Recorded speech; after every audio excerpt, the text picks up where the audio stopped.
Emocionado não somente de voltar aqui para Campina Grande e constatar que esse movimento está aumentando cada vez mais. De novo, me encontro na mesma situação que me encontrei no ano passado e que me levou a contar uma piada que vou contar de novo. Porque nem todo mundo viu a piada, então... E a piada, aliás, não é bem uma piada, é uma lição de sabedoria, que foi enunciada falando de um sábio persa, Nasruddin, que foi convidado para dar uma palestra de sabedoria para um grande auditório. Ele disse, tá bom, eu vou. E quando eu fui lá, ele disse, meus senhores, minhas senhoras, eu posso falar para vocês, mas eu tenho que ter a certeza que vocês já sabem do que eu vou falar. Se você não sabe do que eu vou falar, eu não posso falar. Então, por favor, quem é que sabe do que eu vou falar, levanta o braço. Ninguém levantou o braço. Diz, bom, se ninguém sabe, o que eu estou fazendo aqui? Ele foi embora. Aí passou um mês e uma comissão voltou para implorá-lo, dizer, Nasruddin, não faça isso, venha dar os seus ensinamentos.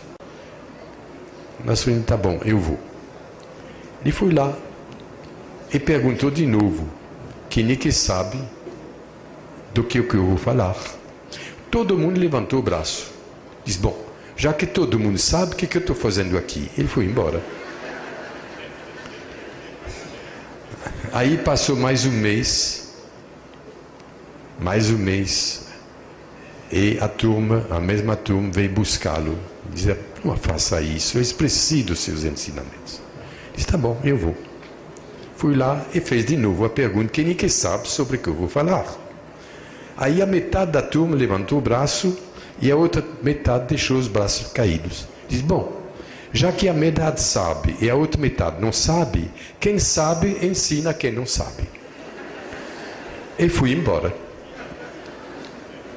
A abertura para uma nova maneira de encontro e nós tomamos consciência maior de quem somos nós. Quem é que está nessa sala?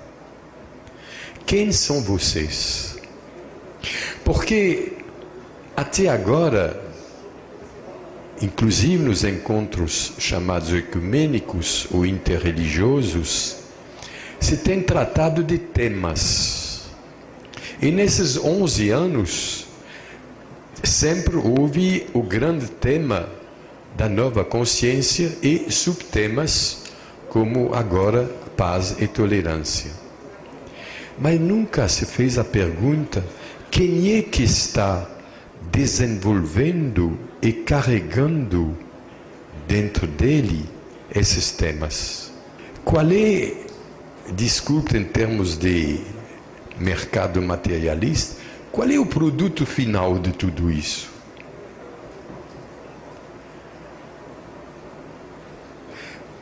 Quando nasceu esse movimento para a nova consciência, nos idos de 60, na França se deu um nome muito interessante e muito poderoso, às pessoas que estavam começando essa mudança. Se chamam eles de mutantes. E esse é o assunto da minha palestra de hoje à noite. O que é um mutante? E através disto eu vou descrever muitos que vão se reconhecer nessa descrição. Muitos que estão aqui, se não todos. O mutante é alguém que passou pelas primeiras principais fases da educação formal, em geral ocidental, laica ou religiosa, e que chegou a um ponto em que ele sente que está faltando alguma coisa, que algo não foi transpassado para ele, que algo de essencial não foi transmitido para ele.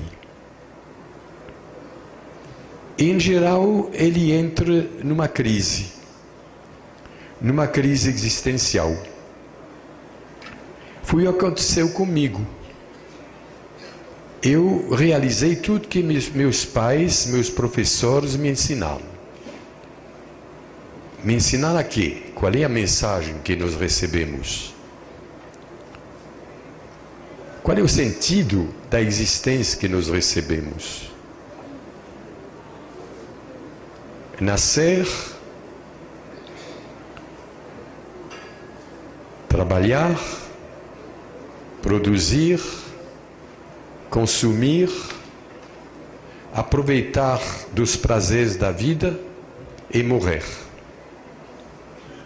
E esse é o sentido da existência. E nós estamos agora na maior crise de sentido pela qual a humanidade jamais passou. A juventude perdeu o sentido porque seus pais não passaram o sentido para eles, porque eles também não sabem. Está faltando esse algo que o nosso bispo se referiu. Eu tinha tudo, era homem de sucesso, me tinha ensinado que tinha que ter sucesso, tinha dinheiro, eu tinha a minha casa, tinha minha casa de campo, tinha o meu cargo na universidade, tinha o meu cargo junto ao presidente do maior banco da América Latina, cuidando do que eu gostava, que era o Departamento de Recursos Humanos. Eu tinha um livro publicado best-seller, entrevistas na televisão, estava cheio de vitalidade, 33 anos, eu estava profundamente infeliz, eu não sabia porquê. A maior parte dos mutantes passam por isto. A minha infelicidade, ela se traduzia um dia numa praça em Belo Horizonte, num domingo vazio, e eu vazio também, me perguntando o que eu ia fazer. Vou passear? Vou ler? Vou para o cinema? Vou paquerar? Sexo todos os dias? E desabei a chorar no meio da praça. Vocês imaginam um doutor em psicologia com consultório montado, pretendendo dar a felicidade aos outros, chorando de infelicidade numa praça vazia, numa cidade mineira. Havia alguma coisa que estava faltando. E esse algo a que se refere o bispo, esse algo não me foi passado. E eu não tinha consciência disto. Eu estava cego. E quando acontecem essas coisas, muitas vezes vem a doença. 2 anos depois, câncer. Lá fui eu sendo operado, radioterapia. E o médico me falou, bom, o senhor provavelmente se safou, mas o senhor sabe, tem que esperar uns 5 anos, 7 anos, para saber se é definitivo ou não. Lá fui eu esperar 5, 7 anos, para saber se ia morrer ou não. Ora, bolas, todos nós sabemos que vamos morrer. A gente não sabe quando, não é? E aí que vieram as grandes perguntas. As perguntas do sentido. Aquelas perguntas das quais não recebemos respostas claras. Recebemos respostas assim, meu mistério. Mas que mistério? O que é?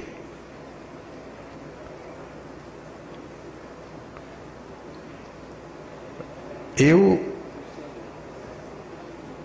descobri aos poucos que quando a gente faz essas perguntas do sentido, vem as respostas. E as perguntas são: o que eu estou fazendo aqui? Eu tenho alguma missão nessa terra? Essa vida tem sentido?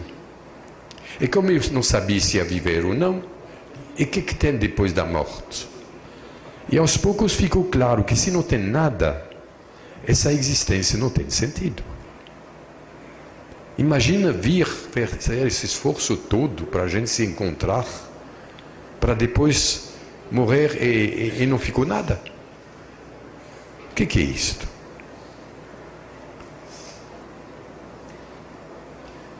E quando a gente faz essas perguntas doídas do fundo do coração, vêm respostas. E vêm respostas de várias maneiras. Mas uma maneira é comum a um mutante. Eu sei que vou falar para muitos aqui que está acontecendo a mesma coisa. Começa a surgir acasos. Primeiro, as respostas às suas perguntas vêm por acaso. E os acasos vão se multiplicando. E se multiplica a tal ponto que acaso multiplicado por acaso não pode ser mais acaso. E a gente começa a descobrir que tem alguma força que está nos dirigindo.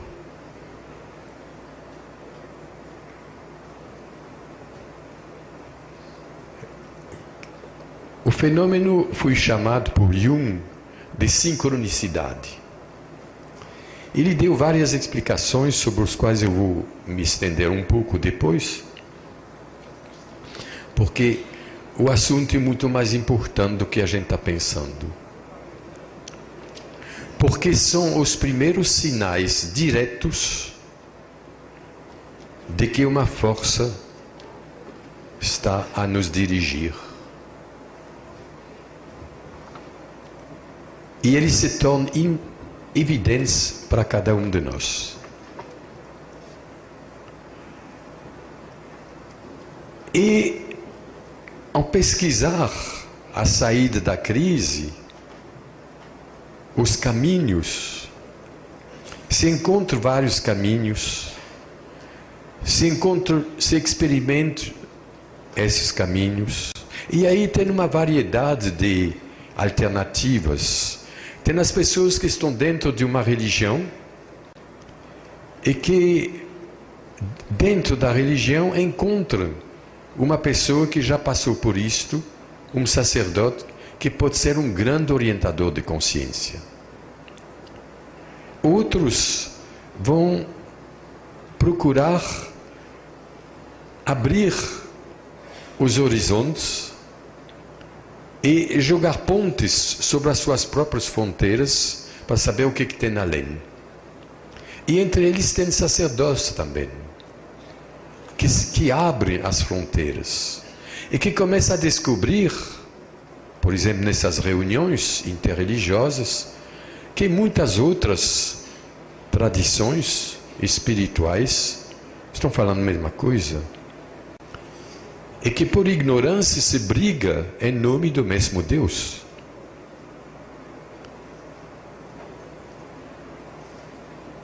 E que se tem muito a aprender uns dos outros. E aí acontece um fenômeno muito curioso. Os livres pensadores, os ateus, os descrentes, os agnósticos, em crise também, começa a procurar caminhos e entra e descobre um desses caminhos religiosos espirituais, estabelecendo pontes por cima das fronteiras do seu marxismo ou de sua ideologia materialista mecanicista. E aí vai se criando uma espécie de nova população dos mutantes. Mutantes que passaram por uma crise existencial, primeiro.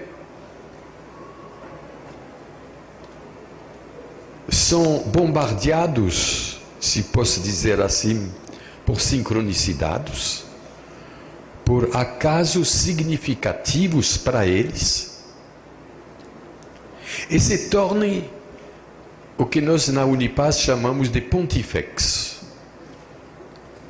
Eles começam a estabelecer pontes sobre todas as fronteiras que limitam o conhecimento humano. E com isso eles começam a descobrir o quanto eles estavam limitados, o quanto eles estavam de antolhas. Essa descoberta me fez receber uma espécie de ideia, porque as ideias, essa também é uma descoberta do mutante. Se ele escreve, não sou eu que escrevo os meus livros, mas eu descobri isso aos 40 anos, depois da minha crise existencial. E aí é uma coisa maravilhosa. A gente vê que essa força que provoca essas sincronicidades é a mesma força que nos inspira, que nos dá as ideias. Que coisa mais maravilhosa! E aí vem uma exclamação que eu reencontrei em tibetano, depois das preces, depois dos mantras, sempre tem essa palavra, Emahu. Emahu significa, que maravilha!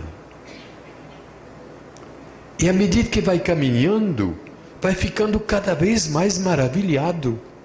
Que maravilha, Emahu!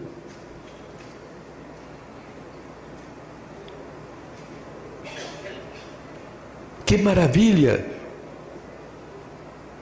esse desconhecido que se torna conhecido. Aquilo que não posso ver é que começo a sentir a presença. Desvendar, desbloquear a presença. Primeiro pensamos que é a nossa presença o apresenta a nós. Depois a gente descobre que é uma presença muito maior.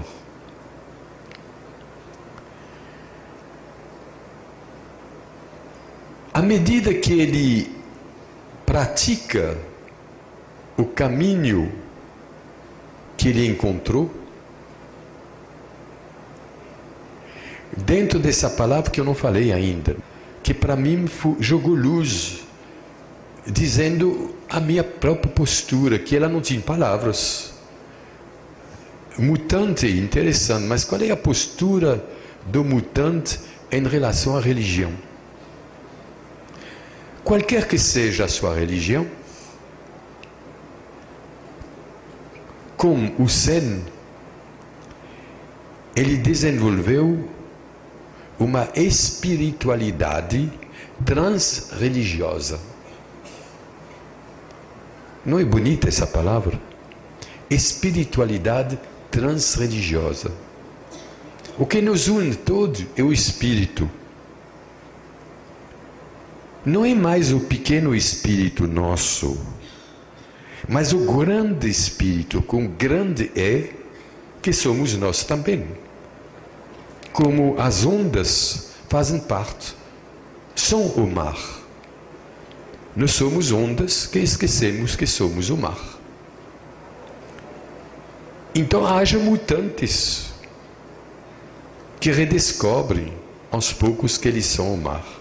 E quando redescobrem isto, quando acontece que eles descobrem que o pequeno ser deles é também o grande ser, eles saem de uma cegueira,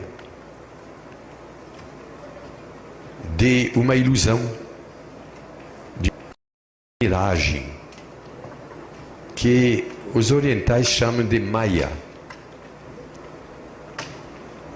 que nós podemos chamar de fantasia da separatividade. Eles voltem a ser um. Então, da confusão do nenê, nasce a dualidade como, segundo Spitz, o ser, quando vê o ser humano, quando vê primeira vez o bico do seio da mãe, começa a ver um objeto exterior, nasce a dualidade. A maior parte das pessoas morre nisso, depois vem a não dualidade, a unidade diferenciada. E essa postura de espiritualidade transreligiosa é uma postura de unidade dentro da diversidade. Essa é a grande fórmula. E aos poucos descobrimos, uns vão chamar de Kundalini, uma palavra sânscrita. Outros vão falar de Espírito Santo. Outros vão falar natureza divina, do sagrado, da energia que está unindo os mutantes, como dizia o pastor Neemias, numa verdadeira comunhão. Então, esse movimento de se encontrar já faz 11 anos na nova consciência, ao esclarecer quem somos nós, jogamos luz sobre aquilo que temos de comum e respondemos a essa pergunta, a esse desafio do Bispo Luiz. O que está faltando nos encontros ecumênicos que tem aqui? E na realidade,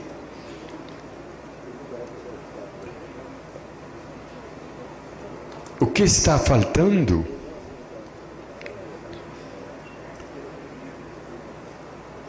é, eu diria, a espontaneidade, a participação espontânea e livre dos rebanhos. Os encontros interreligiosos, eu organizei alguns, a Unipaz foi criada em grande parte para ser um espaço de encontro. Ela não é uma nova religião, nem aqui é uma nova religião. Deus me livre, cria mais uma, já chega das que existem. Mas é um espaço de encontro. É um espaço de encontro não dos dirigentes religiosos, mas dos rebanhos, dos que participam ativamente de religiões e que jogam uma espiada sobre o outro lado, que são pontifex. E à medida que faz nisto, aparecem os sinais da existência dessa força que não podemos dar nome. Já na religião judaica, que deu margem ao nascimento à religião cristã, é proibido pronunciar esse nome. Porque todo nome limita. Todo nome cria uma imagem e tira a gente do sentir, do viver, da comunhão, de viver aquilo.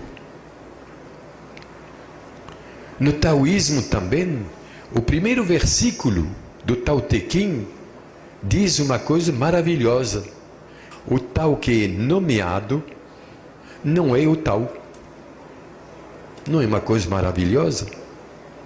Nesses encontros que nós mesmos organizamos, vêm os dirigentes, os representantes, e a gente começa, cada um vai falar teoricamente e das suas posturas, do que se tem em comum. Se sai, em geral, maravilhado, se faz cerimônias, acende velas em nome de cada religião, etc. Mas depois não soube nada. Soube uma boa lembrança dos que participaram. E uma notícia muito abstrata para os rebanhos. Aqui não. Aqui são pessoas que vêm aqui pessoalmente, e sacerdotes também de várias religiões, que já tiveram essa experiência de ouvir o outro.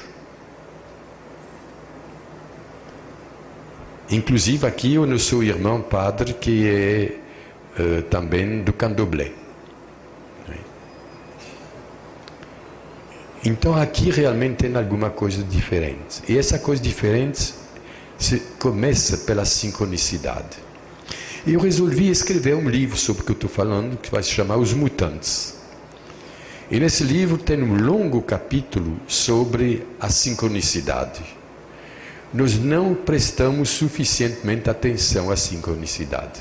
Na realidade, são coincidências significativas. Quer dizer, ela tem significado para você, mas para o outro não tem. Então o outro vai dizer, isso é coincidência. Para você, você sabe que não é. Foi uma coincidência dirigida para você. Essa que é a sua característica essencial. E ela acontece nos contextos mais variados. Eu fiz uma lista desses contextos, ela é imensa. Ela acontece quando a gente mexe com a morte. Ela acontece quando a gente ora. Acontece quando a gente medita. Acontece nas grandes crises de mudança. Quer dizer, em resumo, acontece cada vez que nos abrimos à consciência, que nos saímos dos nossos limites. Então nos tornamos mais porosos, mais abertos. Jung falava que era provocado por arquétipos. Arquétipos que são as grandes forças do universo que nos dirigem através de símbolos. Então tem o símbolo da grande mãe, o símbolo do sábio, que dá sabedoria, e assim por diante. Então são esses arquétipos que provocaram isto. Efetivamente, quando eu fiz a minha pesquisa sobre a esfinge, se abriam os livros para mim sobre a esfinge. Chegou um momento que não era possível que seja acaso. E era depois da minha crise existencial, quando eu comecei a sair dela. Então foram sinais de que, para mim, não é para o outro. O outro não estava pesquisando a esfinge. Mas isso não foi suficiente explicação para mim.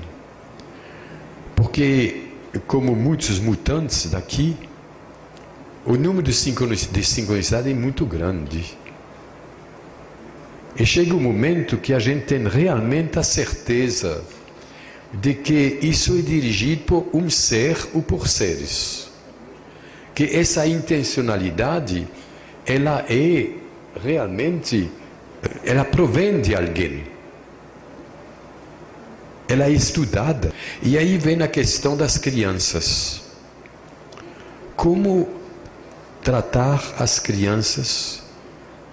Sobretudo, tudo indica que está chegando por aí, teremos de pesquisar melhor, uma geração inteira de crianças mutantes. Ainda ontem,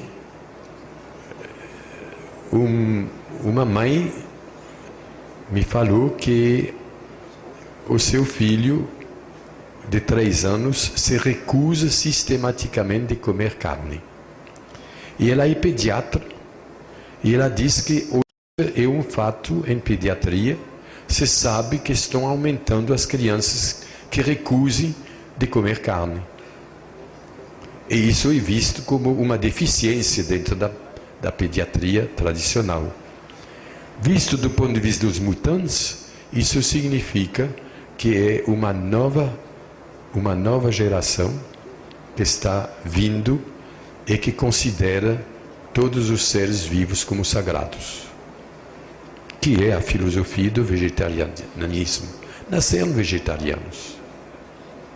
E não tem jeito, se você dá carne para eles, eles ficam doentes. E esses meninos, em geral, eu já tenho casos, quer dizer, ouvi vários casos assim, são pequenos gênios, são precoces.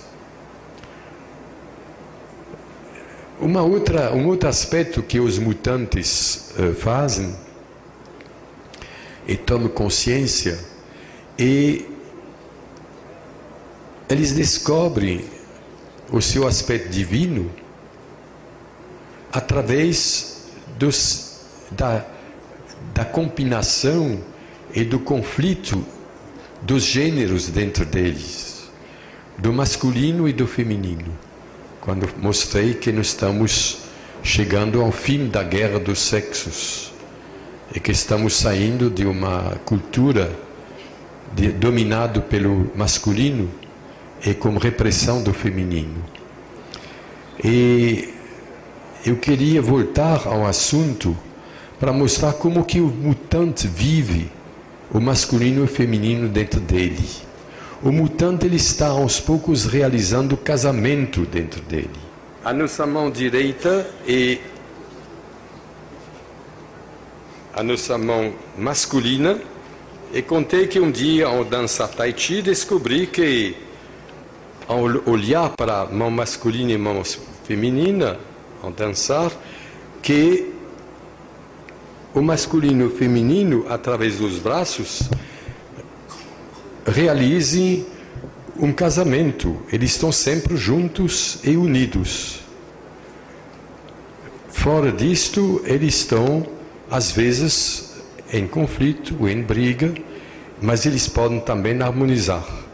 O mutante é uma pessoa que cada vez mais se mantém neutro, que essa neutralidade é representada pela máscara que eu estou aqui mostrando.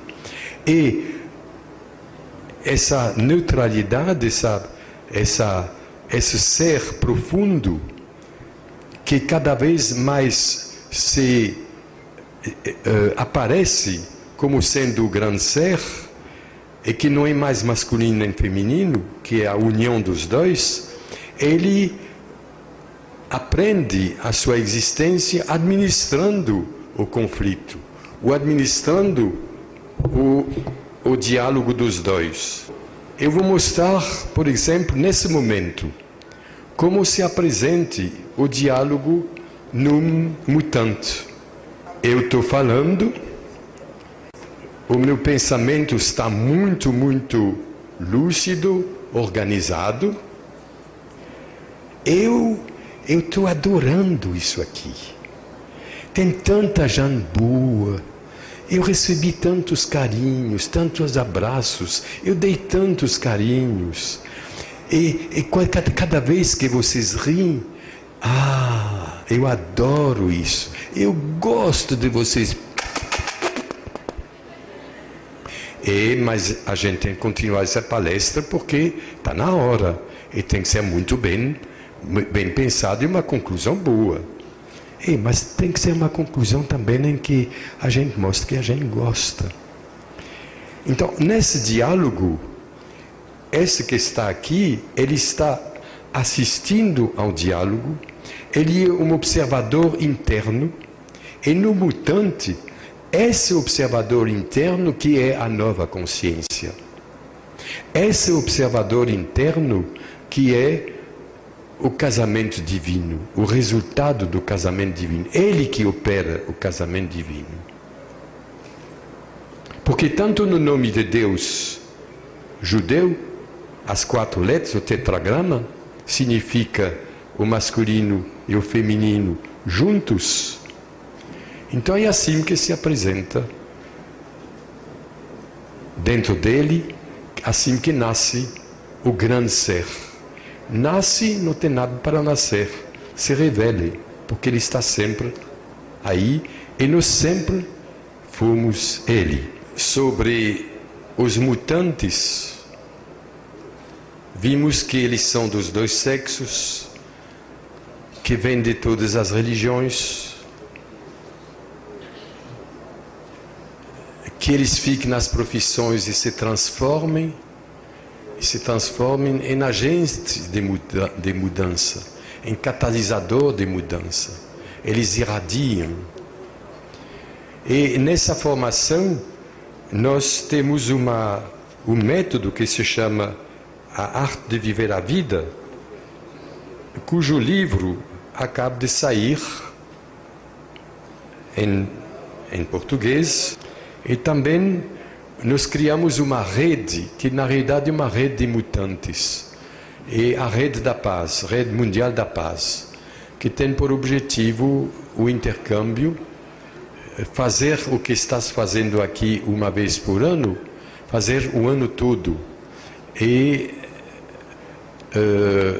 essa rede, ela recebe uma revista, a revista Meta, que trata de todos esses assuntos holísticos, transdisciplinares, e o fundo visa, as reservas financeiras obtidas visam a dar bolsas de estudo da paz. Então, muito obrigado e meus parabéns para os organizadores, que são sempre os mesmos, como já foi dito, que são muito queridos e que graças a eles pode se realizar esse evento.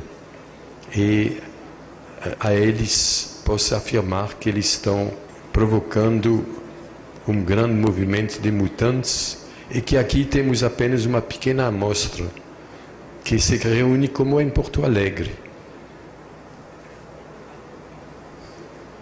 que na realidade é um movimento mundial, um movimento global.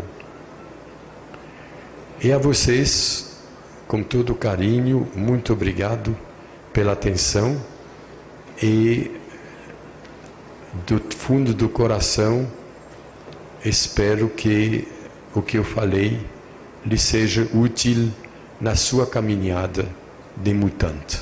Muito obrigado.